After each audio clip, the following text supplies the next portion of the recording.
Pasukan pertahanan Brigade Al-Qassam berhasil membuat rudal baru canggih Haseb 111. Yang mana rudal canggih itu dikembangkan dari bahan baku senjata-senjata yang dilesatkan Israel ke jalur Gaza. Dari laporan, alutsista lokal ini dikembangkan selama perang meluas di jalur Gaza. Produksi rudal ini adalah salah satu pencapaian besar bagi Hamas.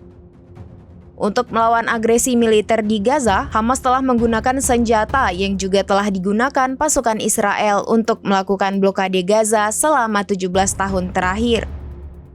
Bahan peledak militer Israel dan Amerika ini sukses dipakai Hamas menghujani Israel dengan roket dan menyerang kota-kota Israel dari Gaza. Salah satu bahan bakunya didapat dari persenjataan Israel dan Amerika Serikat yang tidak meledak. Mereka bisa memotong bom Israel dan mendaur ulang kembali menjadi roket dan rudal dengan kekuatan lebih canggih. Amunisi Israel dan Amerika sendiri dilaporkan nyaris 10% gagal meledak.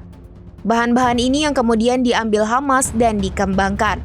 Tak ayal, hal ini membuat Hamas punya kekuatan yang lebih mumpuni.